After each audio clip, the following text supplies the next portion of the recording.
विंडलैस biotech, क्या ये एक और इन्वेस्टमेंट वर्दी फार्मा कंपनी है जो कि स्मॉल कैप सेक्टर को बिलोंग करता है? तो देखते हैं आज इस वीडियो में मैं पूरा एनालिसिस करने वाला हूँ इसका फंडामेंटल्स और प्राइस एक्शन, और वीडियो के अंत तक आपको पता चल जाएगा कि क्या आपको इसमें इन्वेस्ट करना चाहिए, अगर करना चाहिए तो क्यों करना चाहिए और कब करना चाहिए। ये सारी इन्फॉर्मेशन मैं देने वाला हूँ, वीडियो को पूरा देखिए। और एक बात याद रखिए कि ये कोई स्टॉक रिकमेंडेशन वीडियो बिल्कुल नहीं है। स्टॉक का बाइंग और सेलिंग आप खुद के रिस्क के हिसाब से ही कीजिए, ठीक है। तो चलो स्टार्ट करते हैं।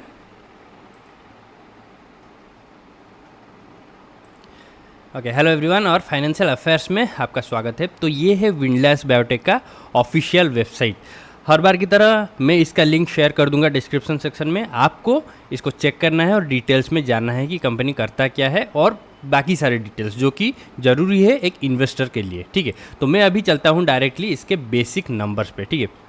तो एक चीज़ जो मुझे बहुत पसंद आया वो ये कि नंबर ऑफ़ इक्विटी शेयर्स इस स्टॉक का सिर्फ 2 करोड़ है। मतलब सप्लाई बहुत ही कम है, तो ऑब्वियसली डिमांड हाई होना चाहिए, ठीक है। और मार्केट कैप 2064 करोड़ है, जो कि हम बाद में देखेंगे, अभी नीचे जाके देखेंगे, ठीक है। तो चलो चलते हैं वहीं पे डायरेक्टली और देखते हैं। तो देखिए प्रोज में क्या क्या दिखा रहा है स्क्रीनर हमें।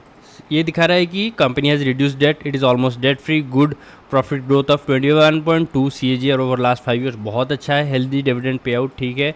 और companies working capital requirement have reduce from 65.3 days to 32.8 days, अच्छी बात, ठीक है। और कॉन्स में it has low return on equity of 12.3% over 3 years, ठीक है। ये कॉन में दिखा रहा है। तो हम चलते हैं अपने खुद के इवैल्यूएशन पे, ठीक है। तो कंपनी का स्टॉक प्राइस अभी चल रहा है 987, मार्केट कैप 2064 करोड़ है। रिजर्व्स इसके पास है 439 करोड़, जो कि बहुत अच्छा है कंपनी के साइज़ के हिसाब से। और डेट बहुत ही छोटा सा है, ऑलमोस्ट नेग्लिजिबल 3.64 करोड़, इसलिए डेट टू इक्विटी रेशियो बहुत अच्छा है at 0.01। 3 years average sales growth 13.85, जो कि एक ठीक ठाक नंबर है, बहुत ज़्यादा अच्छा नहीं है लेकिन ठीक ठाक है। क्योंकि हम देख सकते हैं कि बाकी सारे कंपनीज भी ऑलमोस्ट मोर और लेस सेम ही है, ठीक है। 18, 16, 13, 10, ठीक है। और उसके बाद profit for the last 3 years average profit growth 23.29, तो ये भी एक अच्छा नंबर है, ठीक है। Earning per share growth negative में है, वो क्यों हम देखेंगे थोड़ी देर में, ठीक है। और अभी इंटरेस्ट कवरेज रेशियो 58.71, बहुत ही अच्छा नंबर है। करंट रेशियो 1.5, बहुत अच्छा नंबर है। ऑपरेटिंग प्रॉफिट मार्जिन 12.39, जो कि नॉर्मल मार्केट से थोड़ा सा कम लग रहा है मुझे, ठीक है। ये एक कंसर्निंग वाली बात है, लेकिन हम देखेंगे कि इसका हिस्टोरिक ऑपरेटिंग प्रॉफिट मार्जिन कितना रहा है। अगर सिग्निफिकेंट ड्रॉप हुआ है तो वो एक प्रॉब्लम है, अगर नहीं हुआ है, इतना ही था हमेशा से, फिर ठीक है, ठीक है। तो इंडस्ट्री पी चल रहा है 35.85 और स्टॉक का पी चल रहा है 34.62, मतलब ऑलमोस्ट सेम है और थोड़ा सा अंडर वैल्यूड है, लेकिन ऑलमोस्ट सेम ही कह सकते हैं, कितना ज़्यादा डिफरेंस भी है नहीं, ठीक है। तो ये हम कह सकते हैं कि फंडामेंटल्स वाइज शायद एक आइडल टाइम हो सकता है इसमें इन्वेस्ट करने के लिए, शायद, ठीक है। लेकिन हम बाकी सारे पैरामीटर्स देख के ही डिसाइड करने वाले हैं। ऑल्ट मैनेजर स्कोर 7.93, ठीक ठाक स्कोर है। प्लेजिंग कुछ भी नहीं है, 0.00, बहुत अच्छी बात है। अभी चलते हैं प्रॉफिट लॉस स्टेटमेंट पे। तो प्रॉफिट लॉस स्टेटमेंट में हमें क्लियरली साइन ऑफ ग्रोथ देखने को मिल जाए। अगर हम यहाँ से कंसिडर करेंगे तो डेफिनेटली ग्रोथ है, ठीक है।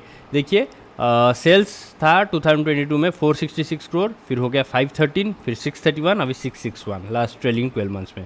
ऑपरेटिंग प्रॉफिट 52 से बढ़ के हुआ 60, फिर 78, फिर 82, तो क्लियरली ग्रो कर रहा है कंपनी, कोई डाउट नहीं है। ऑपरेटिंग प्रॉफिट मार्जिन था 11%, फिर 12%, फिर 12%, फिर 12%, तो हम कह सकते हैं इसका ऑपरेटिंग प्रॉफिट मार्जिन जो है ये स्टेबल है, कुछ भी ड्रॉप या फिर इंक्रीज नहीं हुआ है। तो ऑब्वियसली ऑपरेटिंग प्रॉफिट मार्जिन जो है वो इंडस्ट्री के हिसाब से हम जो कंपेयर कर रहे हैं वो हमेशा सही नहीं होता, क्योंकि ऑब्वियसली प्रोडक्ट्स अलग होता है। एक कंपनी दूसरे कंपनी के साथ जो प्रोडक्ट्स हम मैच करते हैं एग्जैक्टली सेम नहीं होता, तो किस प्रोडक्ट्स में ज़्यादा ऑपरेटिंग प्रॉफिट मार्जिन होगा, किस में कम, तो ये एक चीज़ है। लेकिन अगर हम उसी कंपनी का हिस्टोरिकल ऑपरेटिंग प्रॉफिट मार्जिन देखें तो हमें पता चल जाएगा कि क्या सब कुछ सही चल रहा है या फिर कुछ सिग्निफिकेंट ड्रॉप हुआ है, और क्यों हुआ है वो हमें देखना है, ठीक है। तो अभी देखिए जो अर्निंग पर शेयर है ये 17.48 से बढ़ के हुआ 20.04, फिर 27, फिर 28, तो यहाँ पे भी हमें ग्रोथ देखने को मिल रहा है, ठीक है। और जो लिस्टिंग के बाद ड्रॉप हुआ है वो यहाँ पे है, ठीक है, वही हमें नेगेटिव वैल्यू दे रहा था ऊपर, ठीक है। तो अभी चलते हैं शेयर होल्डिंग पैटर्न पे और देखते हैं यहाँ पे सिचुएशन क्या है। तो देखिए अगर हम 3 साल पहले का डाटा कंपेयर करें तो 59.95 था प्रोमोटर्स का स्टेक, अभी है 62.51। तो क्लियरली प्रोमोटर्स ने स्टेक बढ़ा लिया है। और अगर हम लास्ट 3 क्वार्टर्स का देखें तो यहाँ पे हमें एफआईज का स्टेक बढ़ता हुआ दिख रहा है 1.18% से 1.59, फिर 2%, और डीआईज का भी थोड़ा सा ड्रॉप हुआ है 11.82 से 10.35, फिर 9.58। तो यहाँ पे डीआई थोड़ा सा स्टेक कम कर रहा है लेकिन एफआई इंक्रीज़ कर रहा है। लेकिन हमें याद रखना चाहिए कि ये जो ड्रॉप या फिर इंक्रीज़ है स्टेक में, ये कोई मेजर मतलब बड़ा नंबर नहीं है, बस थोड़ा सा फ्रैक्शन में ही है, मैक्सिमम 1%, 1.5%। ठीक है, अगर 5% के आसपास ड्रॉप होता प्रोमोटर्स, एफआई, डीआई, ये तो इनमें से कोई भी, फिर एक चीज़ हमें मतलब ये चीज़ हमें थोड़ा कंसर्न करता है, क्योंकि हमें देखना पड़ता है कि क्या प्रॉब्लम है, क्यों स्मार्ट मनी इस स्टॉक से बाहर निकल रहा है। ठीक है, लेकिन ऐसा कुछ भी नहीं है यहाँ पे। तो हम कह सकते हैं कि विंडलेस बायोटेक जो है फंडामेंटली स्ट्रॉन्ग है और ग्रोइंग है। तो फंडामेंटल्स वाइज ये डेफिनेटली एक इन्वेस्टमेंट वर्दी स्टॉक है मेरे हिसाब से। तो अभी चलते हैं प्राइस एक्शन की ओर, देखते हैं टाइमिंग क्या है। लेकिन अगर आप ये वीडियो अभी तक देख रहे हैं, आपको पसंद आ रहा है, तो प्लीज़ वीडियो को लाइक कीजिए, शेयर कीजिए, और चैनल पे नहीं हो तो सब्सक्राइब जरूर कीजिए। ठीक है, तो चलो देखते हैं प्राइस एक्शन। ओके, तो ये है विंडलेस बायोटेक और ये है डेली टाइम फ्रेम में, और मैं आपको थोड़ा सा वीकली टाइम फ्रेम में जाके थोड़ा सा बिग पिक्चर दिखा देता हूँ। ठीक है, सारे एग्जिस्टिंग ड्राइंग में रिमूव कर रहा हूँ। तो देखिए, कंपनी जो है यहाँ पे एक स्टेबल बेस बनाता है 2022 और 2023 के बीच में। ठीक है, और यहाँ पे क्लियरली एक रेजिस्टेंस जोन भी बनाया था, जिसको ब्रेक करके ये ऊपर जाना स्टार्ट कर चुका है। और यहाँ पे हम देख सकते हैं, और एक चीज़ जो मैं आपको दिखाना चाहूँगा, यहाँ पे कंपनी का जो स्टॉक का जो रैली है वो स्टार्ट हुआ गोल्डन क्रॉस के बाद। गोल्डन क्रॉस मतलब 50 डेज ईएमए और 200 डेज ईएमए, ये वीकली में है तो इसलिए 10 वीक्स और 40 वीक्स है। तो वो जब गोल्डन क्रॉसओवर हुआ और ये लेवल ब्रेक हुआ, फिर उसके बाद एक बहुत अच्छा रैली दे चुका है स्टॉक ऑलरेडी। ठीक है, तो चलो मेज़र करते हैं यहाँ से अभी तक। तो ये है 265% return in less than 2 years, तो बहुत ही अच्छा नंबर है।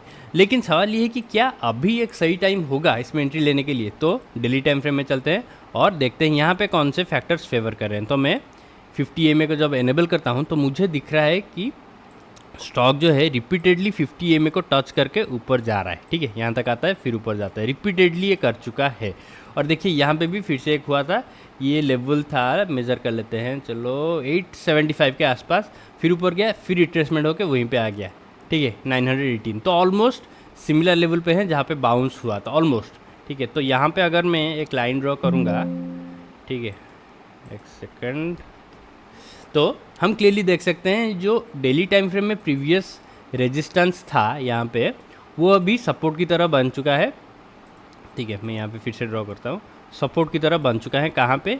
यहाँ पे देखिए, और इसको 50 डेज ईएमए का भी सपोर्ट मिल रहा है, और फिर यहाँ से ही ऊपर जा रहा है। तो मैं कहूँगा कि लॉन्ग टर्म इन्वेस्टर के लिए और पोजिशनल ट्रेडर के लिए ये एक अच्छा आइडियल टाइम होगा इसमें एंट्री लेने के लिए, क्योंकि ये 50 EMA को बैक टू बैक टच करके प्रूव कर चुका है कि यहाँ से ही ये बाउंस करता है। और उसके बाद फार्मा सेक्टर जो है ये एक ऑल सीजन सेक्टर है, हम कह सकते हैं। ठीक है, ऑल सीजन सेक्टर है, सेक्टोरियल बिजनेस ये नहीं है।